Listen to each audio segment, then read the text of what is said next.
The president has reiterated what the finance minister said a few weeks ago, that some 200,000 hectares of land will be secured for cocoa. Again, the president has spoken about cocoa pricing. Says by August there will be an announcement of new cocoa price, and it's going to be a good one. Isifu, how do you receive this news, and what are your expectations, especially about the new pricing that will be announced in August?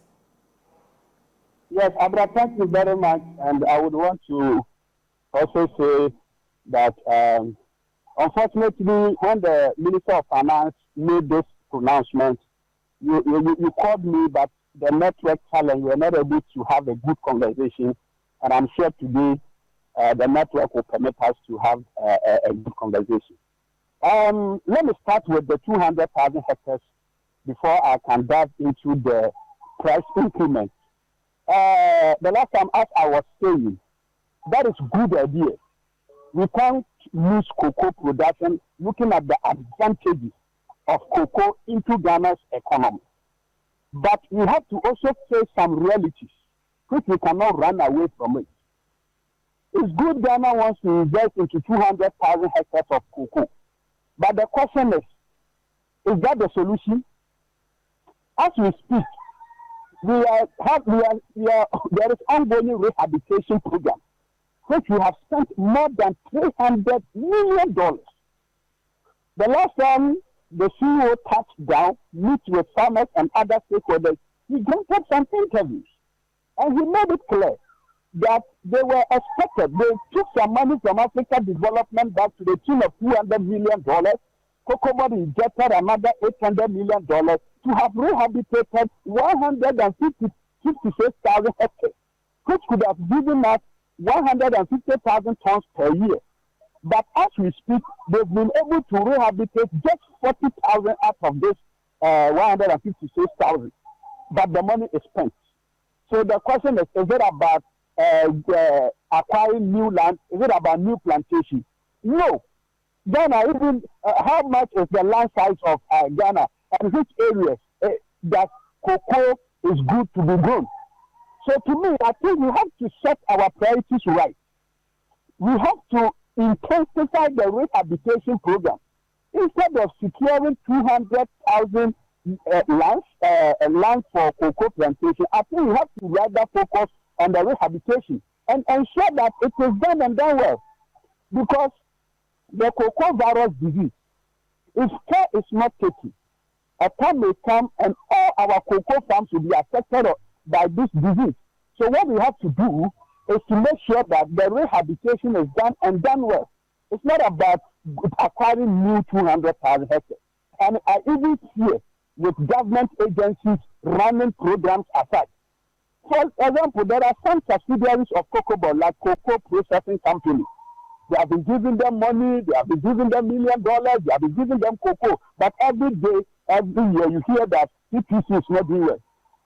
Cocoa Producing Buying Company, which is a subsidiary of COCOBOD, they've collapsed. For about 3 years now, they've not been in existence. They've not been able to purchase cocoa, but it is a state-owned. That has the advantage everything to buy cocoa from the farmers and look at what is happening. As we speak, Cargo, Olam, Ecom, and the rest, they are doing well, but they belong to the private sector. So to me, I think that it is good to invest in the cocoa sector, but it's not about acquiring new lands for plantation. We should rather invest in the rehabilitation. Now, with the price, that is a welcoming message from the minister, the CEO, and the president, which gives cocoa farmers a comfort. But we also have to do the analysis well. Me, I'm a farmer. I have traveled across several countries to have a cocoa conversation at the international levels. And I know what happens as far as the cocoa value chain activities is concerned, particularly with the trade. We shouldn't speak worse like we are still doing politics. You get a point. We should speak reality. Because as we speak now, even if cocoa is trading around $9,000 per ton at the ICU or the New York Exchange Commodity Market or the London exchange commodity market. The cedi today is 10 cedis. So if you multiply 10 cedis by $9,000, and if you are to say you are giving even farmers 70% of this amount, and you break it down to our Ghana cedis, it is just around 3,700. You get the point? Meanwhile, there can be a case where our cocoa, as we do forward sales, and that we cannot sell this cocoa for $9,000, and then we cannot pay farmers 70%. So I think that this time we should speak the realities to the farmers. I heard the CEO some weeks ago when he was conducting interview with TV3, and I loved how he was fair and he was blunt to the statement, because he made it clear that he even fears that the way the cedi is appreciating, if care is not taken, it is going to affect the price increment massively. And to me, I agree with him. It is a business. It is a business system. You can't run away from it. If the cedi continues to appreciate against the dollar, there is no way you can do anything about it. So government, the president, the minister, whosoever, should start speaking realities to the farmers so that the farmers will understand that this is the situation.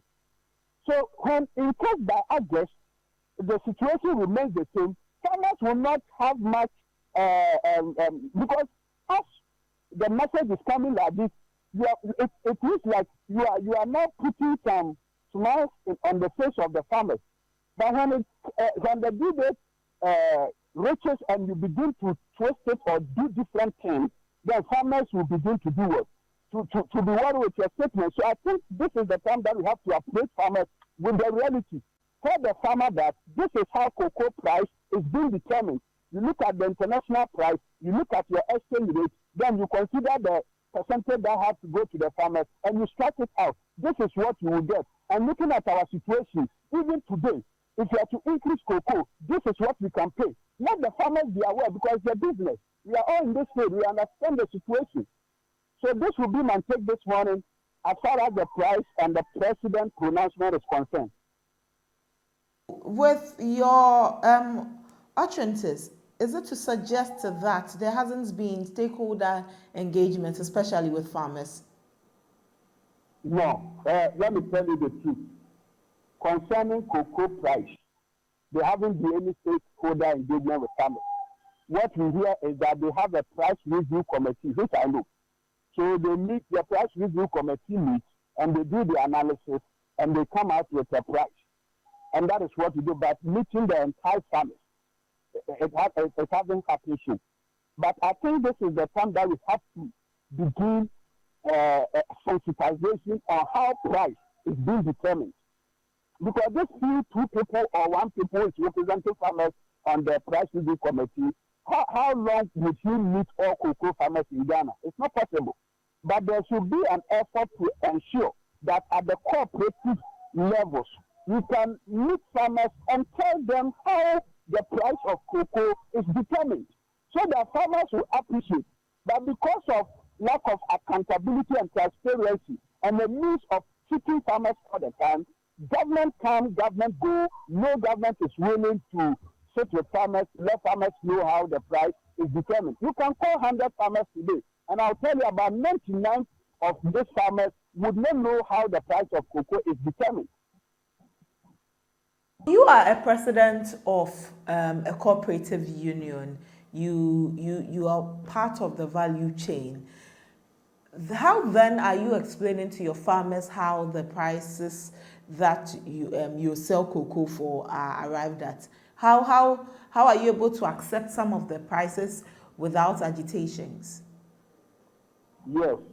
So, you know something? If even what the president has said, if I engage my farmers and I tell them that though the president has said this, but this is what goes into it. So don't expect maybe too much looking at the situations. My farmers will tell me I've taken money from some sources. That's why I'm giving them that message. For them, they always go by information they hear. And I think if those who are in charge, even who knows it better, because of crazy that they want to take, they will speak sweet words and not putting the realities there. Who am I to go and take this lashes from my family? So I think we have to have a system that everybody will get to know that this is how the cocoa price is being determined. So the president will not even come out to announce, the minister will not come out to announce, the CEO will not come to announce, but farmers will even know the price that they will get because they know what goes into it. Rather than that, I'm saying that the conversation will be promises, and at the end of the day, things will turn. Because as we speak now, I'm telling you, if the situation remains the same, there is no way cocoa price will get to 4,000 coming August. If the situation remains the same, and even as we speak, just last week, cocoa was trading around $9,600 at the ICCU. Today, cocoa is trading around $8,400. A job breakdown of more than $1,000 per week, a decline into that. So assuming that August, cocoa has come down to around $7,000, and the CD is still around 10 CDs to $1. There is no way you can even increase price to 3,300 because you will make losses. So I think we have to put the parameter there for farmers to know that this is the situation.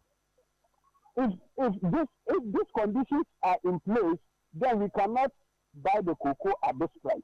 I think this is what we have to do as a country. So that at the end of the day, we all move together.